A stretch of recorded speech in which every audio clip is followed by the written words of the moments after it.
Hi friends, ఈరోజు మనం మహాభారతంలో జరిగినట్టు చెప్పబడుతున్నటువంటి ఒక చక్కటి జానపద కథ వినేద్దాం. బీరెడి. పాండవులు మాయాజూదంలో ఓడిపోయారు. 12 సంవత్సరాలు అరణ్యవాసము, 1 సంవత్సరం అజ్ఞాతవాసం చేయవలసి వచ్చింది. ఎంత పనిష్మెంట్కి గురైనా తిరిగి వచ్చాక వాళ్ళకి వారి రాజ్యాన్ని తిరిగి ఇచ్చేందుకు దుర్యోధనుడు ఒప్పుకోలేదు.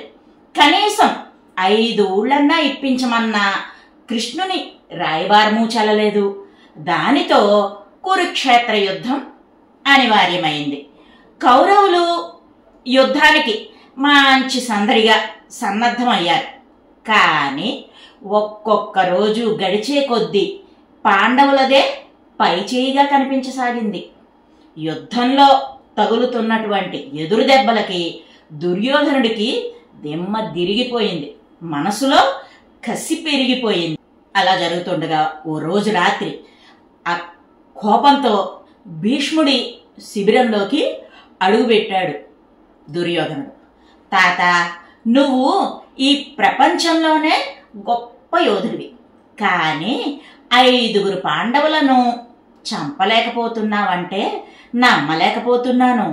నువ్వు మా పక్షాన ఉంటూనే వాళ్ళకి సాయపడుతున్నావేమో అని అనుమానంగా ఉంది అంటూ భీష్ముని తోలనాడాడు. మరి దుర్యోధనుడు తన విశ్వాసాన్ని శంకించడంతో భీష్ముడి మనసు గాయపడింది. పాండవులను ఓడించేందుకు తాను సాయశక్తులా పోరాడుతున్నానని ఎంత చెప్పినా లాభం లేకపోయింది. దాంతో తన వెల్లంబులలోంచి ఓ 5 బాణాలు బయటికి తీశాడు భీష్ముడు. వాటిని తన చేత్తో పట్టుకుని మంత్రాలు జపించాడు. అంటే ఓ రకంగా ఇప్పటి సైంటిఫిక్ మాటల్లో చెప్పాలంటే పాస్వర్డ్స్ కానీ కోడ్ వర్డ్స్ కానీ అయి ఉండొచ్చు. ఆ తరువాత వాటిని దుర్యోధనుడికి చూపిస్తూ, నా శక్తి యావత్తూ ఈ 5 బాణాలకి ధారపోసాను. రేపు ఉదయం యుద్ధ భూమిలో నేను నీకు ఈ 5 బాణాలు ఇస్తాను.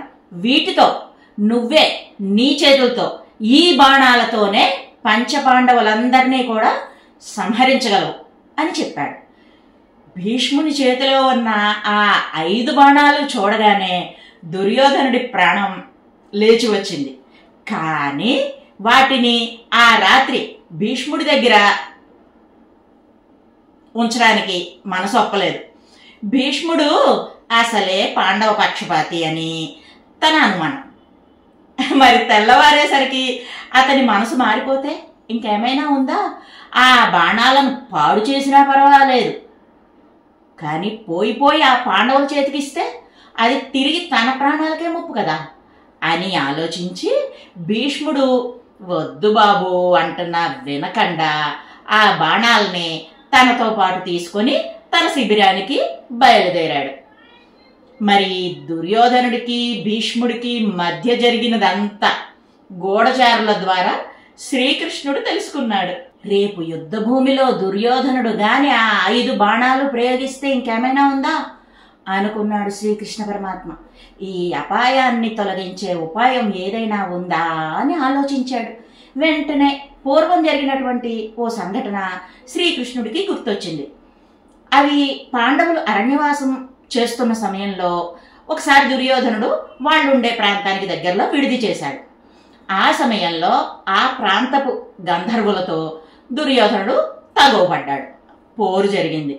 వాళ్ళందరినీ అర్జునుడు వెళ్ళి రక్షించాడు. దుర్యోధనుడితో సైతం అందరినీ అర్జునుడు రక్షించాడనమాట. అప్పుడు అర్జునుడి చేసినటువంటి సాయానికి ప్రతిఫలంగా దుర్యోధనుడు తనను ఎప్పుడైనా సరే ఒక వరం కోరుకోవచ్చని మాట ఇచ్చాడు దుర్యోధనుడు. ఆ తతంగమంతా ఇప్పుడు శ్రీకృష్ణుడికి గుర్తొచ్చింది. వెంటనే అర్జునుడిని పిలిచి తన మనసులో మాటని చెప్పాడు. అక్కడ తన శిబిరంలో ఆసీనుడై ఉన్నటువంటి దుర్యోధనుడు 5 బాణాలు చేతిలో ఉన్నాయి కదా, సంతోషాన్ని పట్టలేకపోతున్నాడు. ఆ క్షణంలోనే కురుక్షేత్ర యుద్ధాన్ని జయించినంత సంబరపడిపోతున్నాడు దుర్యోధనుడు. ఇంతలో అతని శిబిరంలోకి ఎవరో ప్రవేశించిన అలికిడి వినిపించింది. ఎదురుగా చూస్తే అర్జునుడు. ఒకరి ప్రాణాలు ఒకరు తీసుకునేందుకు సిద్ధంగా ఉన్న వాళ్ళిద్దరూ ఇప్పుడు ఎదురెదురుగా నుంచున్నారు. కాని మర్యాద కోసం ఏం పని మీద వచ్చావు అంటూ అర్జునుడిని ప్రశ్నించాడు దుర్యోధనుడు. ఒకనాడు నేను నీ ప్రాణాలను గంధర్వుల బారి నుండి కాపాడాను. ఆనాడు ఎప్పటికైనా సరే, ఎప్పుడైనా సరే నేను కోరుకున్నటువంటి వరం ఒకటి నువ్వు ఇస్తానని మాట ఇచ్చావు, గుర్తుందా? ఇప్పుడు ఆ వరం అడగాలని వచ్చాను. నీ చేతిలో ఉన్నటువంటి ఆ 5 భీష్మ బాణాలను నాకు ఇవ్వు అని అర్జునుడు అడిగాడు. అర్జునుడి మాటలకి దుర్యోధనుడు హతాశుడైపోయాడు. కానీ ఒక క్షత్రియుడిగా ఇచ్చిన మాటకి కట్టుబడక తప్పదు.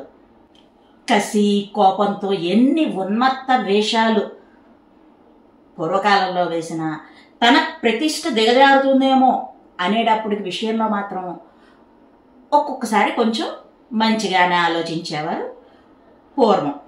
లేకుంటే ఇప్పుడు ఆ ఇచ్చిన మాట గాని తప్పితే తన దృష్టిలో తనే దిగజారిపోతాడు అనుకున్నాడు.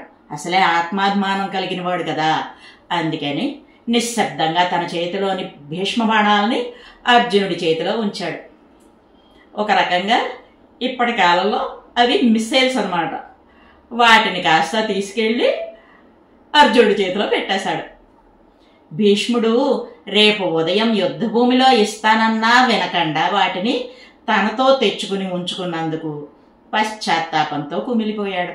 అలా పాండవుల ప్రాణాలను ఎలాగైనా సరే తీయాలన్నటువంటి దుర్యోధనుడి ఆశ మరొకసారి వమ్మైంది. ఈ కథ మూల భారతంలో ఉందో లేదో తెలీదు, కానీ జానపదుల కథల్లో మాత్రం బాగా వినిపిస్తూ ఉంటుంది. ఇదర్రా భీష్ముడిచ్చిన 5 బాణాల కథ. మరో మంచి వీడియోతో మళ్ళీ మీ ముందుకు వస్తా. By bye friends.